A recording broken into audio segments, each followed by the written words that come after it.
ஸ்ரீ சாயி சச்சரித்திரம் அத்தியாயம் 16 மற்றும் 17 தமிழில் துரித பிரம்மஞானம். இவ்விரண்டு அத்தியாயங்களும் சாயிபாபாவிடமிருந்து துரிதமாக பிரம்ம ஞானத்தை பெறவிழைத்த ஒரு செல்வந்தரின் கதையை பற்றி கூறுவதாகும். முன்னுரை. முன் அத்தியாயத்தில் சோல்கரின் சிறிய அளவிலான சமர்ப்பண விரதம் எவ்விதம் நிறைவேற்றப்பட்டு ஏற்கப்பட்டது என விளக்கப்பெற்றது. அன்புடனும் பக்தியுடனும் அளிக்கப்படும் எத்தகைய சிறிய பொருளையும் பாராட்டுதல்களுடன் ஏற்றுக்கொள்வார்கள் என்று அக்கதையின் வாயிலாக சாய்பாபா அறிவுறுத்தினார். ஆனால் அதுவே பெருமையுடனும் இருமாப்புடனும் அளிக்கப்பட்டால் ஏற்றுக்கொள்ள மறுத்து விடுவார். தாமே சச்சிதானந்தத்தினால், அதாவது சத்து சித்து ஆனந்தம் முழுமையும் நிரம்ப பெற்றிருந்தமையால் வெறும் புற சம்பிரதாயங்களை அவர் பெருமளவு லட்சியம் செய்யவில்லை. அடக்க ஒடுக்கத்துடனும் பணிவான உணர்வுடனும் ஒன்று சமர்ப்பிக்கப்படுமானால் அதை அவர் வரவேற்று பேரார்வத்துடனும் மகிழ்ச்சியுடனும் ஏற்றுக்கொள்வார்.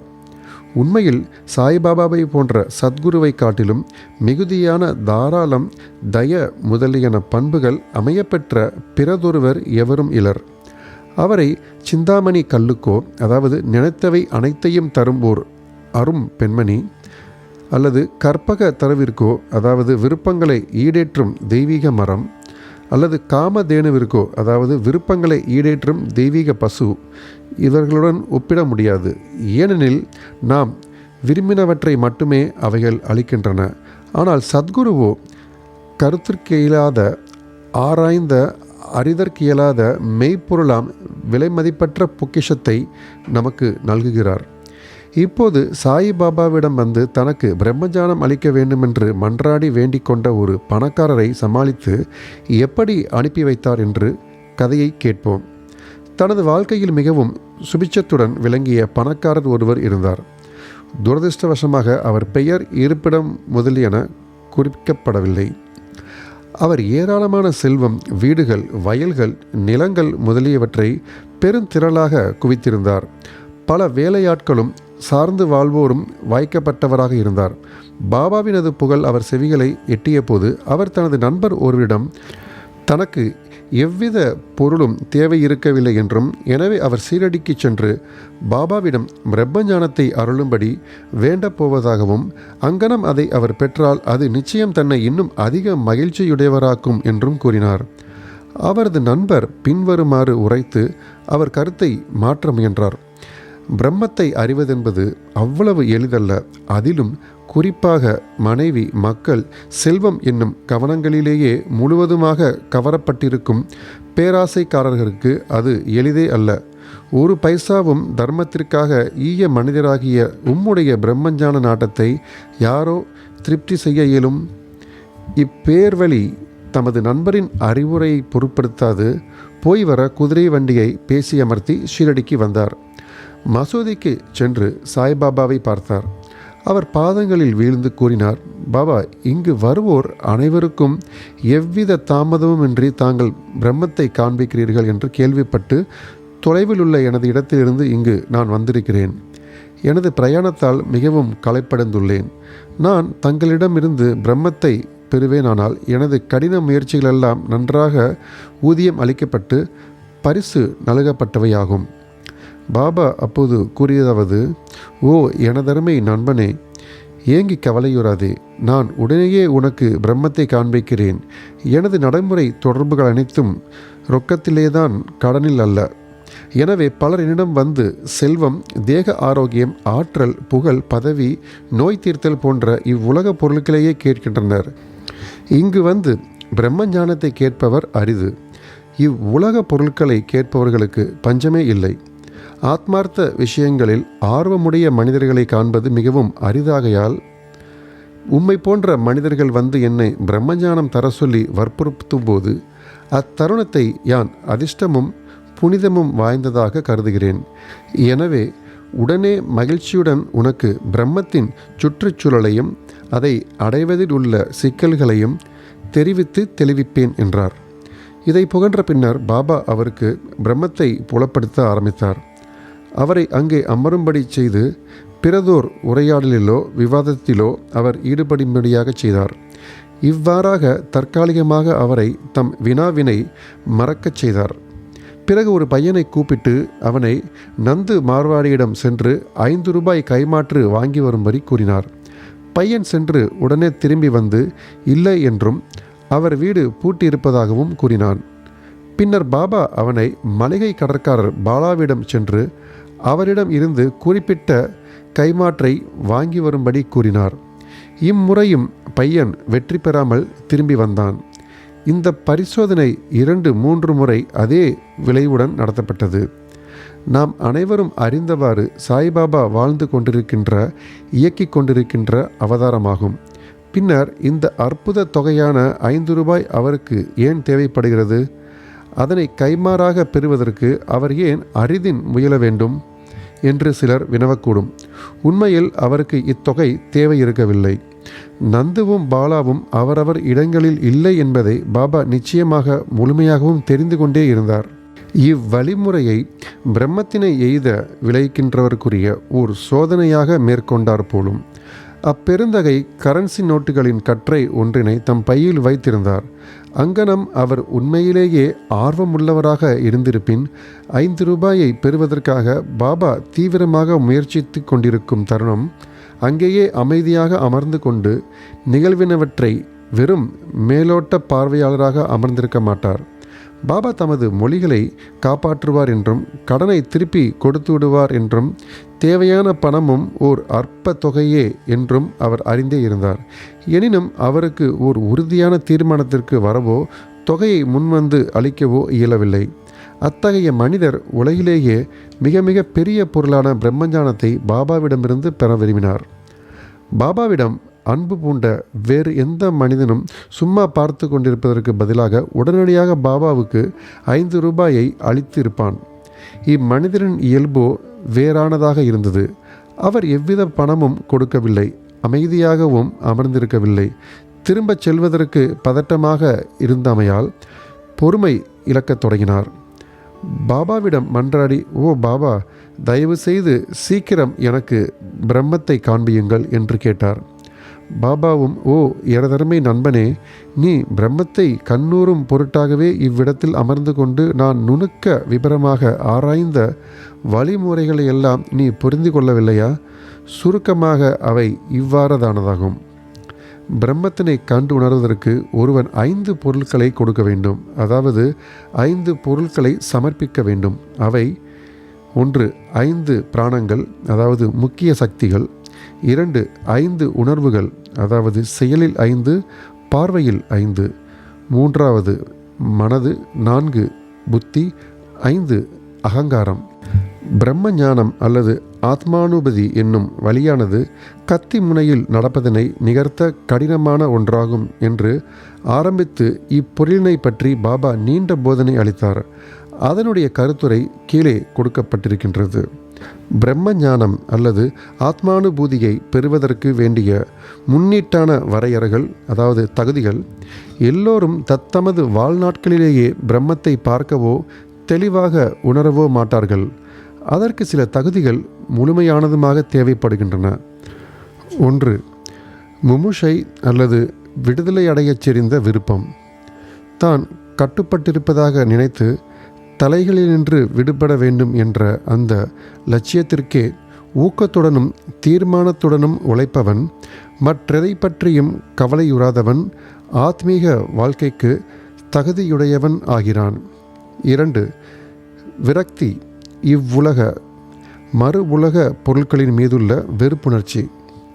இகப்பரங்களில் தனது செய்கையால் விளையும் பொருட்கள், ஆதாயங்கள், கௌரவங்கள் இவைகளை ஒருவன் வெறுத்தாலன்றி ஆத்மீக ராஜ்யத்தின் எல்லைக்குள் நுழைய அவனுக்கு உரிமை இல்லை. 3 அந்தர்முகதா, அதாவது உன்முக சிந்தனை. கடவுளால் நமது உணர்வுகள் அனைத்தும் புறத்தே செல்லும் போக்குடையவைகளாய் படைக்கப்பட்டிருக்கின்றன. எனவே மனிதன் எப்போதும் தனக்கு புறத்தே உள்ளனவற்றையே நோக்கி அகத்தை பாராதிருக்கிறான். ஆத்மானுபூதியையும் இரவா புகழுடைய பெரு வாழ்வையும் விரும்புபவன் தனது கூர்த்த நோக்கை உன்முகமாக திருப்பி உள்ளிருக்கும் ஆத்மாவையே பார்க்க வேண்டும். 4 தீவினைகள் கசடர கழிப்படுதல். ஒருவன் கொடும் தன்மைகளிலிருந்து மாறினாலன்றியும் தவறுகள் செய்வதை நிறுத்தினாலன்றியும் தன்னைத்தான் ஒருங்கிணைந்து அமைதியுற்றாலன்றியும் மனம் சாந்தமுற்றாலன்றியும் தத்துவ ஞானத்தின் மூலமாக மட்டும் ஆத்மானுபூதியை எய்துவிட இயலாது. 5. ஒழுங்கான நடத்தை. உண்மையுடைய தவமுடைய உள் தரிசனத்துடன் கூடிய பிரம்மச்சரிய வாழ்க்கையை நடத்தினாலன்றி ஒருவன் இறை அனுபூதியை எய்த இயலாது. 6. பிரேயஸ் விலக்கி, அதாவது புலனுணர்வு மகிழ்ச்சி, ஸ்ரேயஸ் நாடுதல், அதாவது நலம் பயப்பவை. பொருட்கள் 2 படித்தரமானவை, அதாவது நன்மையானவைகளும் மன மகிழ்ச்சிக்கு உரியவையாகும். முன்னவை ஆன்மீக செயல் தொடர்புடையவை, பின்னவை இகலோக பொருட்களின் செயல் தொடர்புடையவை. தம்மை ஏற்றுக்கொள்ளும்படி இவை இரண்டுமே மனிதனை அணுகுகின்றன. ஆலோசித்து அவற்றினுள் ஒன்றை அவன் தேர்ந்தெடுக்க வேண்டும். விவேகமுள்ளவன் மகிழ்வை விட நன்மையை தேர்ந்தெடுக்கின்றான். அவிவேகியோ பேராசையாலும் பற்றாலும் மகிழ்ச்சியையே தேர்ந்தெடுக்கின்றான். 7. மனத்தையும் மற்ற உணர்வுகளையும் அடக்கியாளுதல். உடம்பே தேர், ஆத்மாவே எஜமானர், புத்தியே தேரோட்டி, மனதே கடிவாளம், உணர்வுகளே குதிரைகள், உணர்விற்குரிய பொருட்களே அவர்களின் பாதைகள். எவனொருவனுக்கு பற்றுணர்வு மிக்க திறமில்லையோ, எவனுடைய மனம் கட்டுப்பாட்டுடன் தடுக்கப்பட இயலாதோ, எவனுடைய உணர்வுகள் அடக்கியாள்பட முடியாதவைகளோ, தேரோட்டியின் குறும்பு சூழ்ச்சியுடைய பொல்லாத குதிரையின் செயலை நிகர்ப்ப அவன் தன் பயண இலக்கை, அதாவது ஆத்மானுபூதியை சென்றடையாமல் பிறப்பு இறப்பு என்னும் சூழலுக்கு ஆட்படுகிறான். ஆனால் எவன் ஒருவனுக்கு பற்றுணர்வு திறம் உள்ளதோ, எவனது மனம் அடக்கியாளப்படுகின்றதோ, எவனது உணர்வுகள் கட்டுப்பாட்டில் இருக்கின்றனவோ, அவன் சாரதியின் நல்ல குதிரையின் செயலை நிகர்ப்ப சேரும் இடத்தை அடைகிறான்.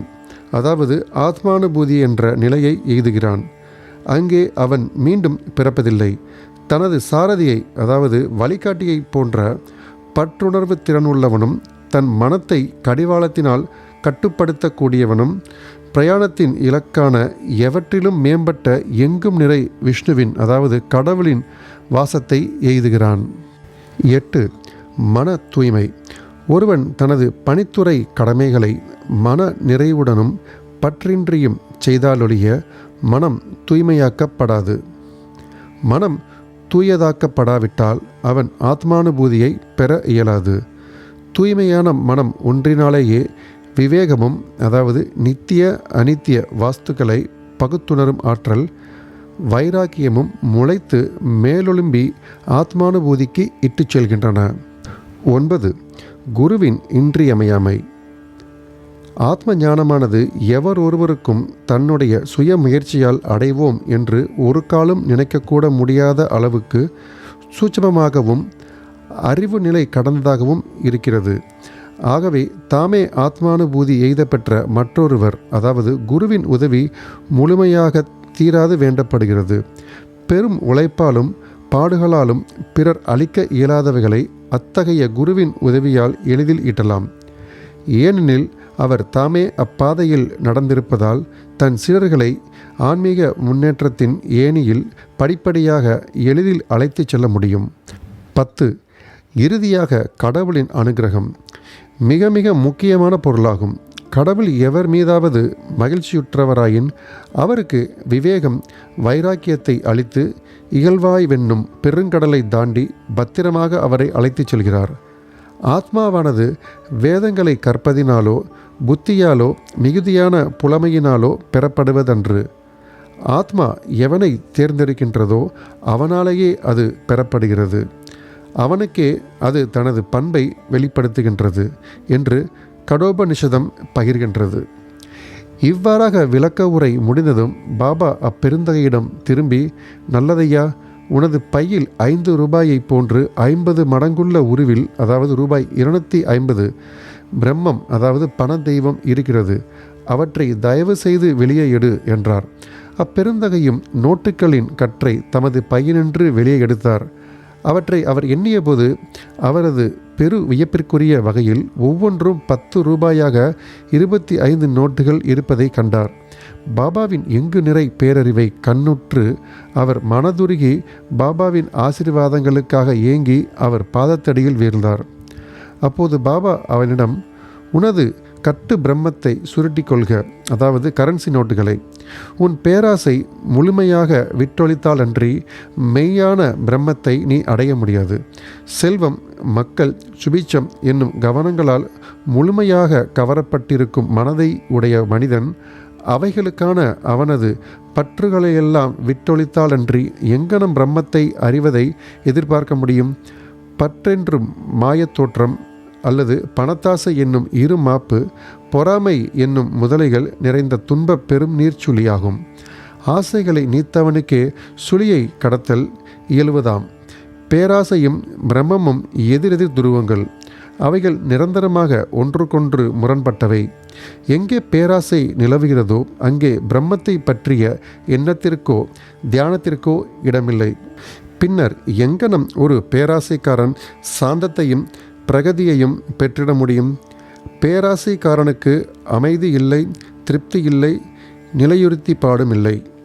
எவ்வளவு பேராசை மனத்தகத்தின் இருப்பினும் கூட சாதனைகள், அதாவது ஆன்மீக முயற்சிகள் அனைத்தும் பயனற்றவையாம். தமது கர்மங்களின் விளைவால் அடையவிருக்கும் பலத்தின் அல்லது பயனின் ஆசையினின்று விடுபடாமலும் அவைகளின் மேல் வெறுப்புறாமலும் உள்ள நன்றாக கற்றறிந்தவனுடைய ஞானமும் கூட பயனில்லை. அது அவனுக்கு ஆத்மானுபூதியை பெறுவதில் உதவ இயலாது. அகங்காரம் முழுமையும் நிரம்ப பெற்று புலனுணர்வு பொருட்களையே சதா சிந்தித்து கொண்டு இருப்பவனுக்கு குருவின் போதனைகள் கூட பயனற்றவையே. மன தூய்மையே அறவே தேவைப்படுகிறது. அஃதினின்றி நமது ஆன்மீக சாதனைகள் யாவும் பயனற்ற வெளித்தோற்றமும் பகட்டு ஆரவாரமுமேயன்றி பிரிதில்லை. எனவே ஒருவனால் ஜீரணிக்க முடிந்த, கிரகிக்க இயன்றவற்றை மட்டுமே எடுத்துக்கொள்வது நலமாகும். எனது கருவூலம் நிறைந்திருக்கிறது. எவனுக்கும் அவன் விரும்புவதை நான் அளிக்க முடியும். ஆனால் நான் கொடுப்பதை பெற்றுக்கொள்ளும் தகுதி அவனுக்கு இருக்கிறதா என்பதை நான் கவனிக்க வேண்டும். என்னையே கவனத்துடன் கேட்பீர்களானால் நீங்கள் உண்மையிலேயே நன்மை அடைவீர்கள். இம்மசூதியில் அமர்ந்து கொண்டு நான் உண்மையை தவிர வேறெதையும் பேசவில்லை என்று உரைத்தார். ஒரு வீட்டிற்கு விருந்தினர் ஒருவர் அழைக்கப்பட்டிருக்கும் போது வீட்டைச் சேர்ந்தவர்களும் அங்கிருக்க நேரிடும் மற்ற நண்பர்களும் உறவினர்களும் விருந்தாளியுடன் உபசரிக்கப்பட்டு மகிழ்வெய்துவார்கள். அவ்வாறே மசூதியில் அப்போது இருந்த அனைவரும் பாபாவினால் பணக்கார பெருந்தகைக்கு பரிமாறப்பட்ட ஆன்மீக விருந்தில் பங்கு கொண்டனர். பணக்கார பெருந்தகை உள்ளிட்ட அனைவரும் பாபாவின் ஆசீர்வாதங்களை பெற்ற பின்னர் மிகவும் திருப்தியுடனும் மகிழ்ச்சியுடனும் அந்த இடத்தை விட்டு சென்றனர். பாபாவின் சிறப்பான குணாதிசயங்கள். தங்களது வீட்டை துறந்து காடுகளில், குகைகளில், துறவி மடங்களில் தனிமையில் இருந்து கொண்டு தங்களுக்கே விடுதலை அல்லது பிரகதி தேட முயற்சிக்கும் பல முனிவர்கள் உள்ளனர். மற்றவர்களை பற்றி அவர்கள் கவலைப்படுவதில்லை. எப்போதும் அந்தராத்மாவிலேயே தம்மை மறந்து மூழ்கி இருப்பார்கள். சாய்பாபா அவ்வகையை சார்ந்தவர் அல்ல. அவருக்கு வீடில்லை, மனைவி இல்லை, மக்கள் இல்லை, சேமை, அம்மை, உறவினர்கள் யாருமே இல்லை. எனினும் அவர் இவ்வுலகத்தில், அதாவது சமூகத்தில் வாழ்ந்தார். 4-5 வீடுகளிலிருந்து நமது உணவை அவர் இறந்து உண்டு எப்போதும் வேப்ப மரத்தடியிலேயே வாழ்ந்தார். உலக விவரங்களை நடத்தி கொண்டு மக்களுக்கு உலகில் எங்கனம் நடக்க பழக வேண்டுமென போதித்தார். கடவுள் காட்சியை பெற்ற பின் மக்களின் சுபிட்சத்துக்காக பாடுபடும் முனிவர்களையோ சாதுக்களையோ காண்பதரிது. சாய்பாபா இவர்கள் எல்லாம் தலையானவர். எனவே ஹேமத் பந்த் பின்வருமாறு கூறுகிறார்: இத்தகைய அசாதாரணமான அறிவெல்லை கடந்த விலைமதிப்பற்ற தூய்மையான மாணிக்கக்கல், அதாவது சாய்பாபா அவதரித்த நாடு ஆசீர்வதிக்கப்பட்டது, குடும்பமும் ஆசீர்வதிக்கப்பட்டது, தூயவர்களாகிய அவரின் பெற்றோர்கள் ஆசீர்வதிக்கப்பட்டவர்கள். ஸ்ரீ சாயியை பணிக. அனைவருக்கும் சாந்தி நிலவட்டும். நன்றி, வணக்கம்.